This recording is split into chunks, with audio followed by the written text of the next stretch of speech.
اللہ الرحمن الرحیم۔ RFI talk کے ساتھ میں ہوں نصرت مرزا۔ آج کا پروگرام اس لیے خصوصی ہے کہ آج ہم بابا قوم قائد اعظم محمد علی جناح کا 148واں یوم پیدائش ہے۔ اس سلسلے میں ہمارے پاس جو زمرہ کرام تشریف لائے ہیں وہ انتہائی معتبر ہیں اور ان کے بارے میں یہ کہا جا سکتا ہے کہ وہ اتھارٹی ہیں اس سبجیکٹ پر، جس میں سے ڈاکٹر طلعت وزارت صاحب ہیں جو استادوں کے استاد ہیں اور بہت کتابوں کے مصنف ہیں۔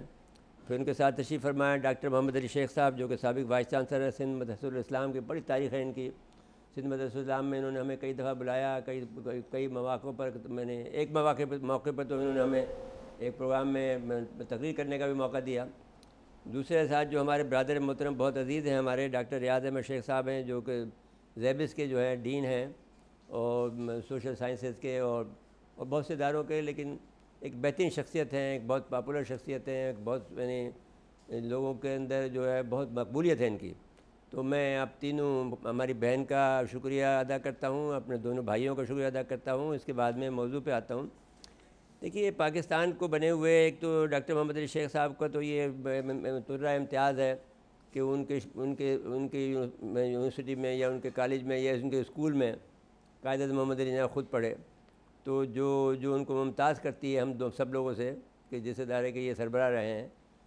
اور پھر آج کل یہ جو انہوں نے اپنے فیس بک پر اپنی چوکی جمائی ہوئی ہے، وہ ہر جگہ پر ان کے فیس بک پہ جو چہرہ چمکتا ہوا، کہیں پہاڑوں پر، کہیں دریاؤں کے پر، کہیں نالوں پر، کہیں پر جو اچھے نالے جو ہیں، جو بہتے ہوئے نالے ہیں وہاں نظر آتے ہیں، بڑی خوبصورت ہے۔ تو ہم ان کے سے بھی باتیں سنیں گے۔ ڈاکٹر صاحب آپ فرمائیے کہ قائد اعظم محمد علی جناح کی جو شخصیت تھی، جس نے کہ پاکستان کے ان کی شخصیت سے، ان کی ایمانداری نے، ان کی مخلصانہ کوششوں نے، بیماری کے باوجود جو انہوں نے جو جستجو کی، جو جدوجہد کی، جو کاوشیں کیں اور جس طرح سے وکالت کی پاکستان کی، وہ اس نے پاکستان جیسے عظیم ملک کا قیام ممکن بنایا جا سکا اس کی وجہ سے۔ تو ہم یہ دیکھتے ہیں کہ ان کی وفات بہت جلدی ہو گئی، ایک سال میں ہی ہو گئی، یعنی 11 سپٹمبر 1948 کو ان کی انتقال ہو گیا۔ تاہم جس انداز سے انہوں نے پاکستان کو قبول کیا، اور ان کی اگر لوگ کہتے ہیں کہ اگر ان کو معلوم ہو جاتا ہے، لوگوں کو، انگریزوں کو معلوم ہو جاتا ہے یا ہندوؤں کو معلوم ہو جاتا کہ ان کے ٹی بی ہے تو وہ پھر ڈیلے کر دیتے پاکستان کے بننے کو، پھر شاید پاکستان نہیں بنتا اور یہ عظیم سلطنت ماضی وجود میں نہیں آتی۔ تو فرمائیں اس پر آپ کو تبصرہ کریں گی۔ جی، مجھے آپ سے بالکل اتفاق ہے کہ قائد اعظم محمد علی جناح ایک ایگزیمپلری لیڈر تھے، ایک ایسے رہنما تھے۔ ہم لوگ بہت خوش قسمت ہیں ایز اے قوم کہ ہمیں اتنے عظیم لیڈر ملے۔ وہ نہ صرف پاکستانیوں کی نئی نسل کے لیے، میں سمجھتی ہوں کہ ہم نے کافی کام نہیں کیا ہے، ہمیں ان کا اصل میسج جو ہے، جو ان کی اصل پرسنالٹی تھی، اس کو پروجیکٹ کرنے کی بہت ضرورت ہے۔ نہ صرف پاکستان بلکہ میرا خیال ہے وہ اس قسم کے لیڈر تھے کہ ساری دنیا کے ینگر جو لوگ ہیں وہ ان سے سیکھ سکتے ہیں۔ مجھے لگتا ہے کہ پوری دنیا میں لیڈرشپ کا انحطاط ہوا ہے۔ امریکہ میں ایک زمانے میں جان ایف کینیڈی تھے، ان سے بھی زیادہ امپورٹنٹ شخصیات تھیں، اور اس کے بعد ٹرمپ اور بائیڈن بن گئے لیڈرز۔ اسی طرح انڈیا میں نہرو کے بعد مودی ایک تنزلی کی طرف ہیں۔ تو میرا خیال ہے کہ قائد اعظم کا اصل میسج جو ہے وہ ہماری نئی قوم کو، نئے بچوں کو نہیں ملا ہے، اور اس کو پھیلانے کی ضرورت ہے۔ قائد اعظم ہمت کا ایک پہاڑ تھے۔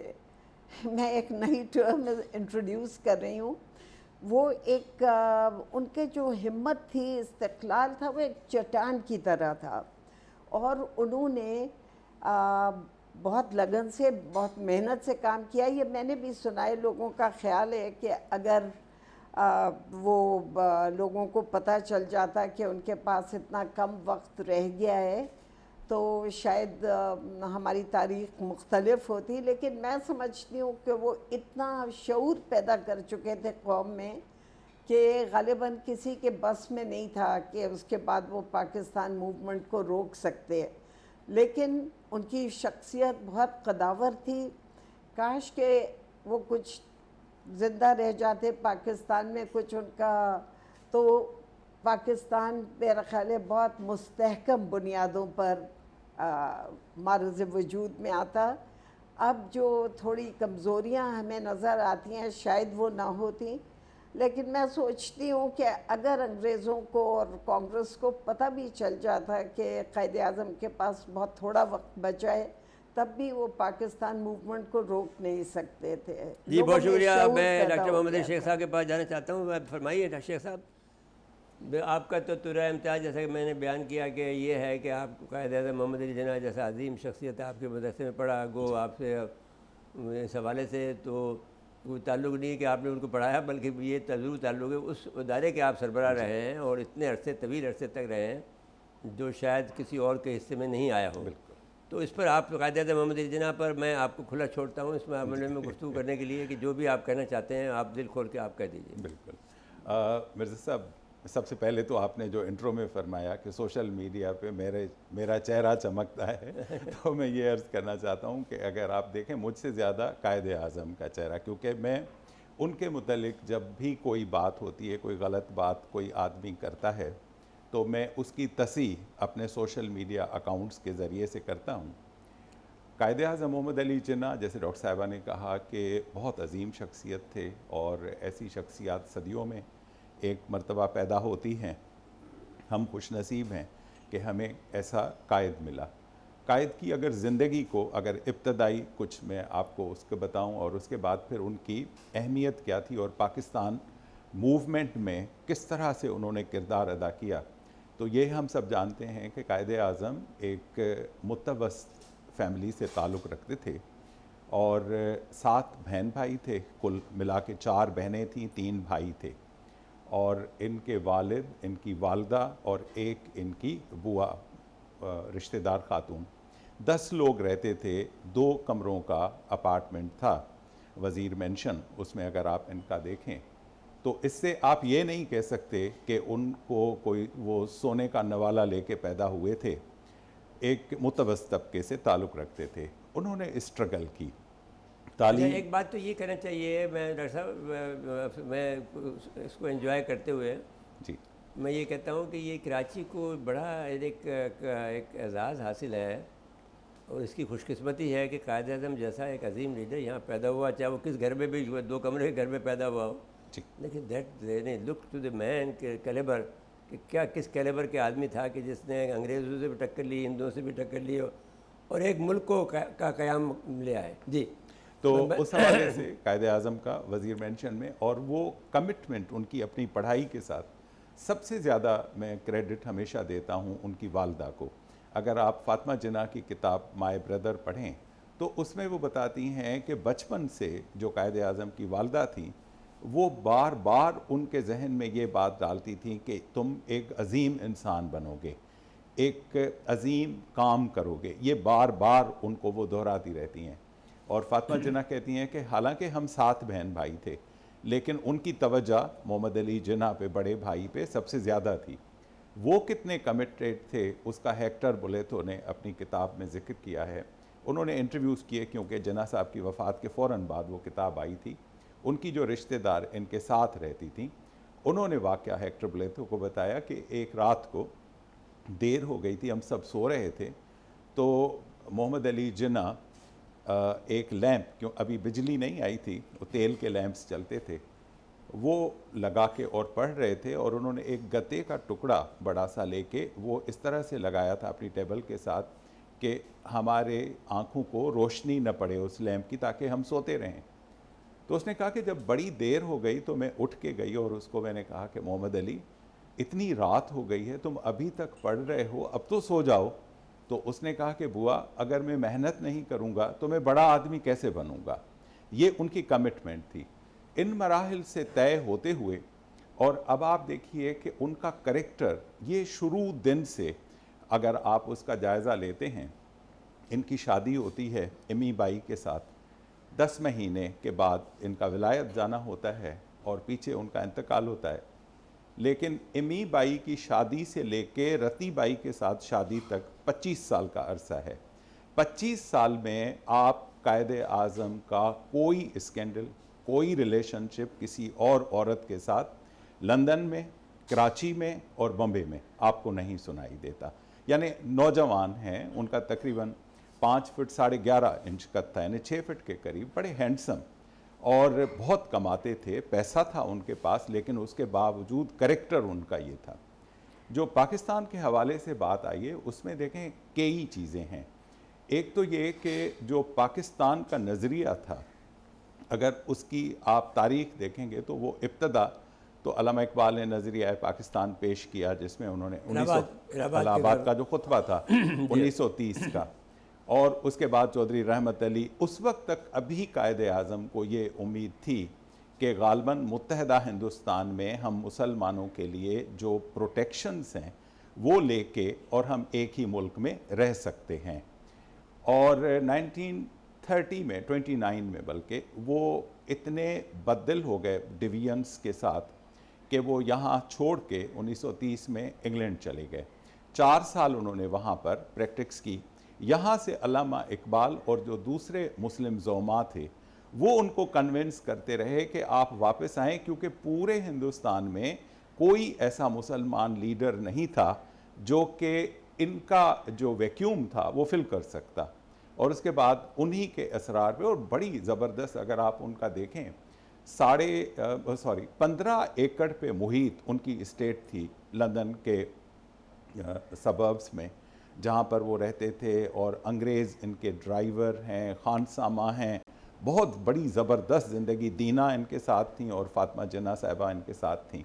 وہ سب چھوڑ کے اور انہوں نے آ کے یہاں ہندوستان میں پہنچے اور مسلمانوں کو لیڈ کیا، اور اس کے چند سال کے بعد انہوں نے پاکستان کو ممکن کر دکھایا. تو جی بالکل ٹھیک ہے. بہت ڈاکٹر ریاض شیخ صاحب کے پاس چلے جی شیخ صاحب بات جو کی ہے ہمارے ڈاکٹر محمد علی شیخ صاحب نے، اب یہ ہے کہ اگر یہ بات صرف ان سے ہی گفتگو کی جائے تو پورا وقت تو انہی کے پاس جاتا ہے، اس لیے کہ وہ ان کے پاس تو بہت زیادہ ڈاکومنٹیڈ چیزیں ہیں، اور یہ ان کا ایک اعزاز بھی ہے کہ بھئی اس ادارے کے سربراہ رہے ہیں اتنے عرصے تک، پھر اس کو یونیورسٹی بھی بنا دی.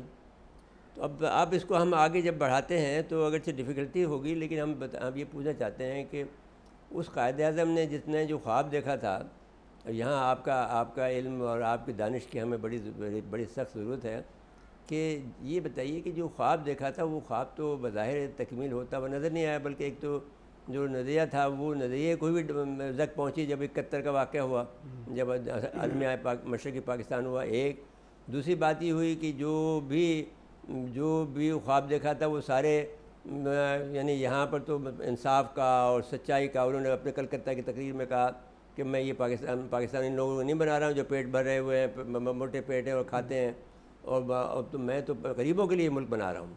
تو یہ غریبوں کے لیے تو ملک نہیں بن سکا نا.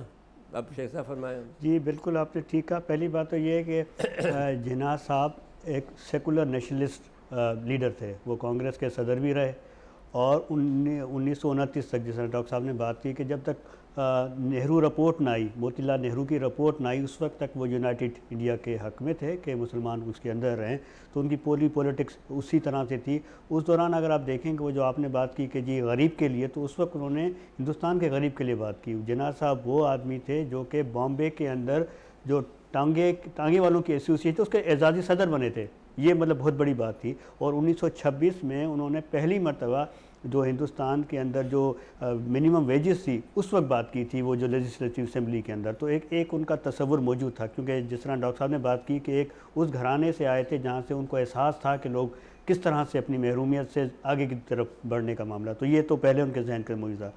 دوسرا یہ ہے کہ جب پاکستان بن گیا ہے تو آپ دیکھیں پاکستان یا تقسیم جس کو ہم کہیں، تقسیم ایک ایبرپٹ ایکشن ہو گئی. 3 جون کا پلان ایک لگتا تھا کہ 1948 تک معاملہ چلے گا، اس کے بعد ایک پلان. ابھی اس میں برطانیہ کی کیا مصلحت شامل تھی، کیا تھی کہ انہوں نے وہ تیزی سے معاملے کو آگے بڑھایا. تو اس طرح لگتا یہ ہے کہ مسلم لیگ کو وہ وقت نہیں ملا کہ وہ پلان کرتی کہ آگے جا کے اس ملک کے اندر نظام کیا ہوگا اور چیزیں جو ہے آگے کی طرف کس طرح جائیں گی. دوسرا یہ کہ یہ جو علاقہ جس کو ہم کہتے ہیں آج جو موجودہ پاکستان ہے، یہ تو ہندوستان کے اندر سب سے پسماندہ علاقہ تھا. سب سے ایجوکیشن میں تو بہت پیچھے تھا، نہ صنعت تھی، نہ کوئی اور چیزیں تھیں، نہ سب کچھ تھا. اس البتہ ریلوے تھی جی، اس لیے کہ سامان لے جانے کے لیے، اناج لے جانے کے لیے سب سے شارٹیج راستہ انہوں نے بنایا تھا کراچی کو. اور آئی چندریگڑھ کے روڈ پر جہاں پر الٹے ہاتھ پر جتنی بھی بڑی بڑی بلڈنگ ہیں یہ سب گودام تھے اناج کے اور کپاس کے. جی کپاس کے.